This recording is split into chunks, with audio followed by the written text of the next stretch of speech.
Hello viewers, welcome to the IGNOU Tech में आप सभी का स्वागत है। सो व्यूअर्स, तो कैसे हैं आप सब? आई होप कि आप सब अच्छे होंगे। तो आज आप लोग के बीच फिर से एक नई वीडियो लेके आए हैं जिसमें हम लोग देखने वाले हैं मोस्ट इंपॉर्टेंट क्वेश्चन, जिसका सब्जेक्ट कोड है BHADC 131। सो व्यूअर्स, तो यदि अभी तक आपने हमारे चैनल को सब्सक्राइब नहीं किया है तो प्लीज़ आप हमारे चैनल को सब्सक्राइब कर लीजिए तथा साथ ही PDF प्रोग्राम के लिए टेलीग्राम चैनल को ज्वाइन कर लीजिए, द इग्नूटेक। सो व्यूअर्स, तो टाइम को वेस्ट न करते हुए आइए देखते हैं प्रश्न को। प्रश्न क्या कह रहा है? प्रश्न कह रहा है द्विवेदी युग की प्रवृत्तियों को रेखांकित कीजिए। यह प्रश्न हमारा 20 मार्क्स में पूछा जाता है और इस बार पूछे जाने की बहुत ज़्यादा संभावना है। सो व्यूअर्स, तो आइए देखते हैं इसको हम उत्तर में कैसे लिखेंगे। उत्तर का हेडिंग डाल के लिखेंगे द्विवेदी युग की प्रवृत्तियाँ निम्नलिखित हो जो इस प्रकार है। फिर आगे हेडिंग डाल के लिखेंगे राष्ट्रीय प्रेम की भावना। इसमें हमें इस प्रकार से लिखना है द्विवेदी युग के काव्य की सबसे प्रमुख विशेषता यह है कि इस काल के कवियों की रचनाओं में राष्ट्र के प्रति प्रेम दिखाई देता है। उन्होंने इस काल में जितने भी कविताएं लिखी, जितने भी साहित्य की रचना की, उनमें राष्ट्र के प्रति प्रेम अवश्य ही दिखाई देता है।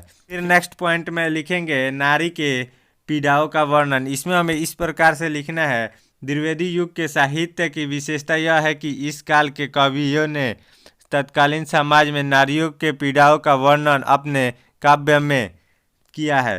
फिर नेक्स्ट पॉइंट में लिखेंगे अंधविश्वास का विरोध। इसमें हमें इस प्रकार से लिखना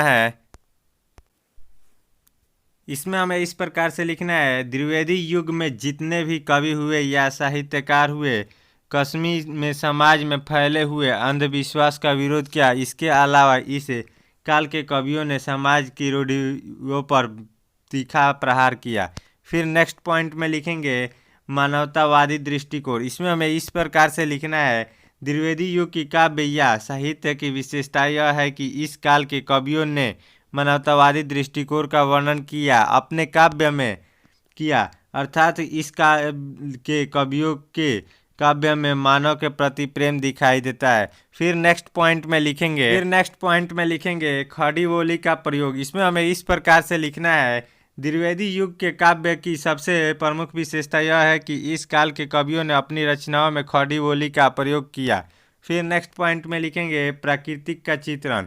इसमें हमें इस प्रकार से लिखना है प्राकृतिक का चित्रण भी द्विवेदी युगीन साहित्य की प्रमुख विशेषता है, क्योंकि इस काल के जितने भी कवि थे उन सभी कवियों ने अपनी रचनाओं में प्राकृतिक का चित्रण बहुत ही मनोरम और सुंदर ढंग से किया है।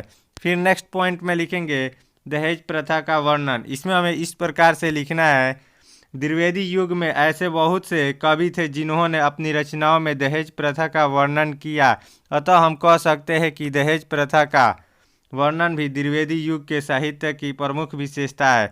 फिर नेक्स्ट पॉइंट में लिखेंगे छुआछूत की भावना को समाज के सामने लाने का प्रयास। इसमें हमें इस प्रकार से लिखना है छुआछूत की भावना को समाज के सामने लाने का प्रयास द्विवेदी युग के साहित्य की प्रमुख विशेषता है, क्योंकि इस काल के कवियों ने अपनी रचनाओं के माध्यम से समाज में फैले हुए छुआछूत की भावना को समाज के सभी लोगों के सामने लाने का प्रयास किया।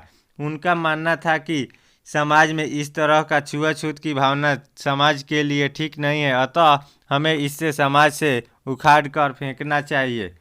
फिर नेक्स्ट पॉइंट में लिखेंगे नारी चेतना का वर्णन। इसमें हमें इस प्रकार से लिखना है नारी चेतना का वर्णन भी द्विवेदी युगीन साहित्य की विशेषताएं हैं, क्योंकि इस काल के कवियों ने अपनी रचनाओं के माध्यम से नारी के चेतना का वर्णन भी किया है। फिर नेक्स्ट पॉइंट में लिखेंगे छंद का प्रयोग। इसमें हमें इस प्रकार से लिखना है द्विवेदी युगीन साहित्य की विशेषता यही है कि इस काल के कवियों ने अपनी रचना के में छंद का प्रयोग करते थे ताकि रचना को और भी प्रभावशाली बनाया जा सके।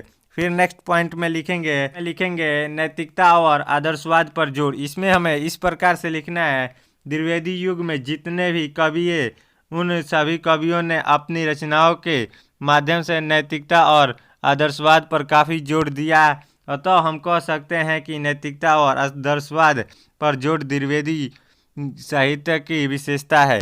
इस प्रकार से फिर आगे लिखेंगे द्विवेदी युगीन साहित्य के कवि। इसमें हमें इस प्रकार से लिखना है हजारी प्रसाद द्विवेदी, मैथिली शरण गुप्त, रामचंद्र शुक्ल आदि कवि थे द्विवेदी युग साहित्य के। बस तो इस प्रकार से हम इस प्रश्न को हल करेंगे।